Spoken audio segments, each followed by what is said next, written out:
Hi again everybody, welcome back again di Altcoins Update. Altcoins Update hari ini kita bakal bahas koin Polygon atau Matic lagi. Jadi kenapa saya putuskan untuk bahas koin ini lagi atau update koin ini lagi ke teman-teman 3 harian yang lalu atau mungkin 4 hari lah ya. Kalau di jam saya kan biasa agak-agak gimana gitu ya. Nah, itu kita sempat bahas tentang breakdown major yang terjadi pada Matic dan proyeksi area target yang bisa dicapai. Jadi di video itu kita sempat mention di area kisaran $0,8.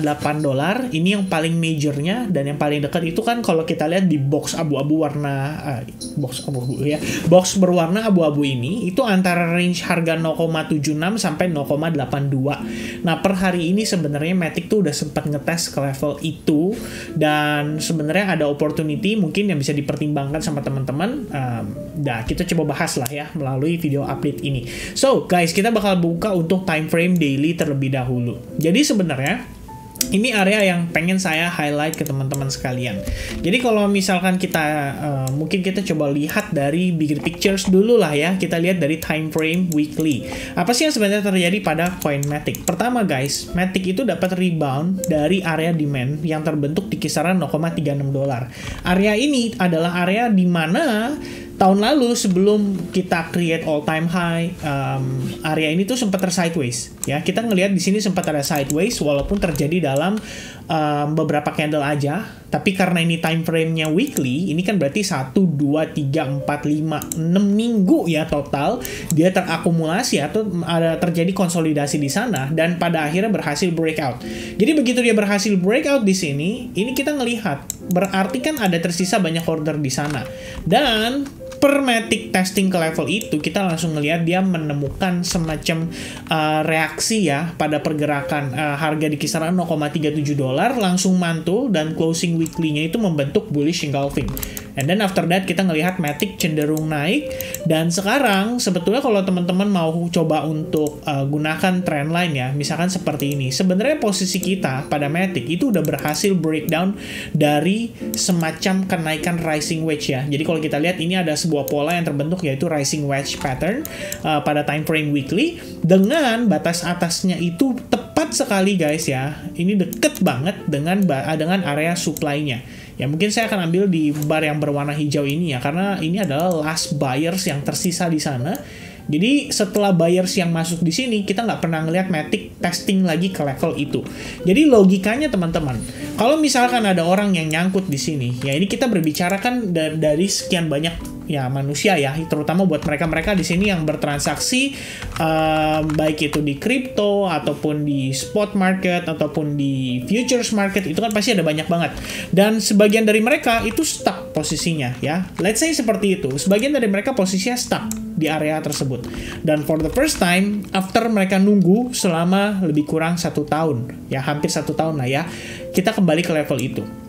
So what happens? Ya umumnya ada aksi atau umumnya ada reaksi yang ditimbulkan dari buyers yang nyangkut di sini. Jadi ini kita bisa bilang kayak semacam trap zone, dan biasa disebut orang istilahnya dengan supply ya. Jadi ini adalah area supply yang kita perhatikan di time frame weekly.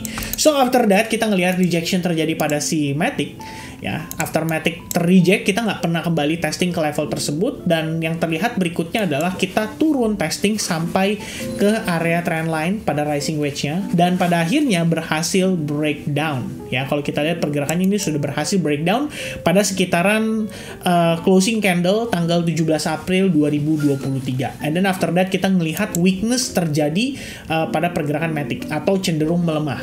Nah, kalau kita lihat di time frame daily, ini pergerakan yang sebetulnya sudah kita mention juga di beberapa video sebelum ini. Jadi kalau teman-teman ingat ya, kita pernah update Matic rutin everyday nih, yang di logo-logo kecil ini nih ya, ada logo Matic-nya, di sini Matic, di sini juga sama Matic, almost everyday kita update pergerakan Matic, dan pada akhirnya Matic berhasil breakdown dari key level yang paling kita antisipasi ya. Sempet ada potensi Matic bisa rebound ketika kita ngelihat dia merespon trendline yang terbentuk di sini ya. Jadi kita ngelihat dia respon, testing, respon lagi, testing, respon lagi, but then bam ya, ketika kita lihat dia breakdown, inilah kondisi di mana kita bisa melakukan antisipasi, di mana Kalau misalkan teman-teman tadinya berencana untuk melakukan akumulasi kembali pada level $1, well, ada baiknya kita sabar sedikit sampai ada indikasi yang menarik. Seperti contohnya, kalau misalkan di sini saya menggunakan exponential moving average ya,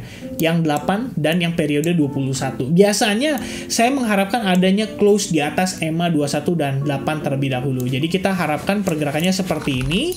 Ya, bull cross terjadi, and then after the pullback kita ngelihat dia holding. Nah, disinilah adalah area akumulasi yang cukup ideal. Kenapa demikian? Karena sebenarnya kita punya tips, atau bukan punya tips ya, kita bilang punya clue atau punya petunjuk di sana bahwa buyers interested terhadap level itu dan mereka coba pertahankan ya. Pada akhirnya, kalau misalkan contoh nih kondisi seperti yang terakhir kita lihat di sini, dia terbentuk semacam sideways ya. Seandainya dia successfully breakout dari sini, nah ini udah lain cerita. Mungkin udah menjadi area akumulasi yang tepat, dan itu di atas $1. Artinya di atas level psikologis. Tapi, case-nya saat ini yang kita lihat adalah Matic itu kembali breakdown, even pada sideways yang terjadi di sini. Dan kita sekarang testing ke salah satu SNR atau support and resistance di level $0,82. Ya, ini adalah area tahanan kita. Ya, so far. Sebelum akhirnya dia take off ya. After take off yang terjadi pada tanggal 8 Januari sampai tertingginya itu di kisaran 15 Januari, 14 Januari, kita nggak pernah lihat dia testing dari level itu. Jadi kalau misalkan teman-teman perhatikan di sini, ini ada semacam kekosongan ya, tidak ada support atau resistance yang terbentuk. Jadi begitu kemarin Matic breakdown dari support major di sini, ini tuh prosesnya pasti cepat ya, cenderung mudah lah untuk dicapai ibaratnya karena nggak terlalu banyak tahanan. Woi, si bocil ya. Sorry guys, sedikit distraction ya. Ini ada, ya pokoknya gitu deh. Ada bocah kecil ya. Nah anyway guys, kalau misalnya saya drag dari posisi sini, ya ini kalau kita lihat, ini kita sebentar lagi sebenarnya mencapai salah satu area demand yang bisa dikatakan cukup major juga untuk pergerakan Matic. Kalau misalkan area tersebut, ya ini adalah area terakhir Matic melakukan akumulasi sebelum adanya take off ini. Ya, kalau seandainya area tersebut di break dan kita tidak mendapatkan semacam reaction kembali dari buyers, dan kita perlu antisipasi sekali lagi terhadap potensi Matic bisa bergerak lebih rendah daripada level $0,82. Bahkan waktu lalu saya upload si Matic ya, ada yang ngasih statement juga mereka percaya Matic bisa testing sampai ke $0,62 ya. Jadi kita biasanya menganut sistem tidak percaya bandar gitu ya ibaratnya ya. Ketika bandar melihat, wah kelihatannya banyak orang nih yang bakal ngambil orderan di level tersebut. Oke, kita kasih mereka kejutan ya, harganya di break dari level tersebut dan dibawalah Matic sampai lebih rendah lagi di $0,62 ya. Itu mungkin ya sudut pandang dia gitu ya, tapi saya pikir nggak salah juga kalau misalnya kita mengatakan demikian, dan tentunya teman-teman sekalian nggak salah juga kalau Anda mempertimbangkan untuk melakukan akumulasi secara bertahap. So let's say harga telah diberikan koreksi, kita udah testing ke salah satu level demand-nya, maka di sini sebetulnya bisa aja kita ngelakuin akumulasi. Contoh misalkan teman-teman sekalian nih mau nge-hold Matic, berapa sih kira-kira yang mungkin disiapkan untuk hold Matic? Let's say kalian mempersiapkan nominal sekitar $1.000 ya. Ini dengan ekspektasi, wah saya pengen hold sampai next halving nih. Ya udah kita split aja transaksinya. Begitu tercapai level pertama, kalau misalkan dirasa level ini memberikan resiko yang mungkin agak lebih tinggi, well kalian bisa aja ambil di sini mungkin $200 ya. Nggak harus dibelanjain semuanya $800 ya. Sorry, maksud saya $1.000. But then after harga misalkan pelan-pelan mengalami koreksi lagi sampai ke level tertentu, kalian bisa lihat ya, di sini kalian bisa melakukan average lagi. Mungkin kali ini ditambah jadi $300 ya. Pada akhirnya kalau misalnya kalian dapat diskon yang super discount ya, atau mega sale atau flash sale, mungkin harganya bisa balik lagi sampai ke 0.35. Di sini bisa aja kalian borong ya $400, and then sisanya ya mungkin pada saat reversal telah terjadi ya bisa mulai masuk lagi, jadi ngelakuin akumulasi. Dan dengan demikian, kalaupun harganya turun, kalian nggak worry ya, karena kalian memang baru belanja sedikit gitu. Dan kita pun ngelihat selama sellers masih kontrol pergerakannya, selama orang-orang masih panic selling, selama belum ada tanda bahwa bigger players itu siap untuk melakukan akumulasi, Kita nggak perlu terlalu terburu-buru juga untuk mengambil kesimpulan. Ya, paling tidak karena kita ngelihat time frame daily, Anda butuh semacam reversal candlestick pattern. Jadi kalian bisa cek mungkin di sini, kalian type aja bullish reversal candlestick pattern, ya, candlestick pattern. Nah, kalian tinggal cari ya di Google, kalian lihat dan kalian coba pelajari dari segi dia punya apa kalau kita bilang ya indikasinya, kemudian dia punya polanya. Kalau misalnya kalian mau ngafalin ya silakan gitu ya. Tapi yang penting kan sebenarnya dipahami ya apa sih yang terjadi di balik dari pergerakan-pergerakan itu. By the time ini terjadi, maka sebenarnya secara psikologis ya kalau kita bicara di market sendiri juga ya kondisi itu terjadi karena ada aksi beli kan yang terjadi di market. Dan pertanyaannya adalah siapa yang punya cukup uang untuk membalikan arah? Ya cuma bigger players.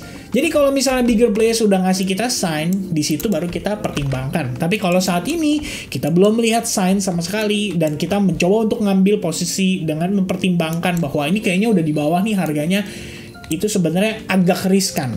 Ya, saya nggak bilang itu salah karena nyatanya ada orang yang bisa profit juga dengan cara seperti itu, tapi kalau buat saya sih pribadi itu agak riskan ya, terlalu gamble gitu loh. Kita tahu memang kita bisa marking zona-zona yang kelihatannya cukup penting, tapi nggak ada guarantee 100% harga akan benar-benar totally respect di sana dan bereaksi sesuai dengan harapan kita.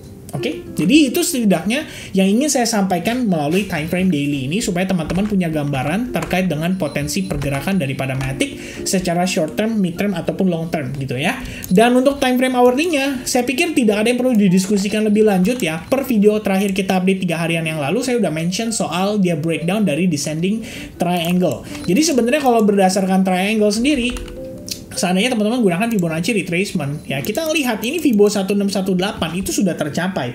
Dan kondisinya masih cukup drastis penurunannya, dan itulah mengapa ada possibility kita bisa ngelihat bahkan $0.78.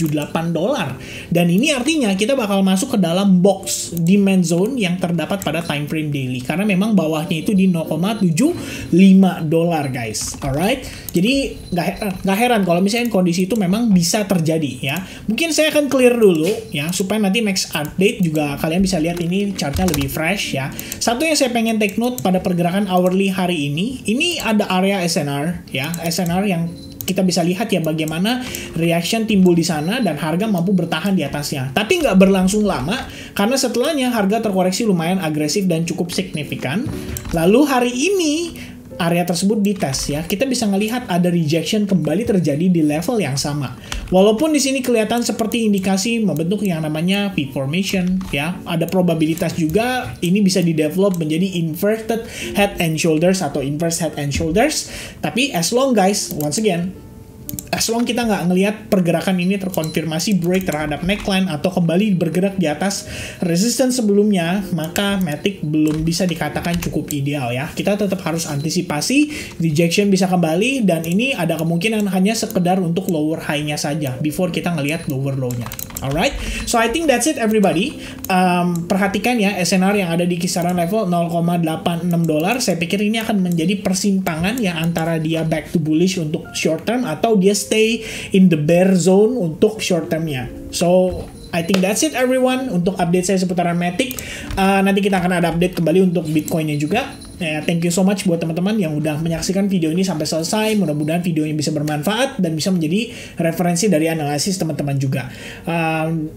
Happy weekend buat teman-teman semua. God bless and see you guys again later in the next update. Cheers. Bye-bye guys.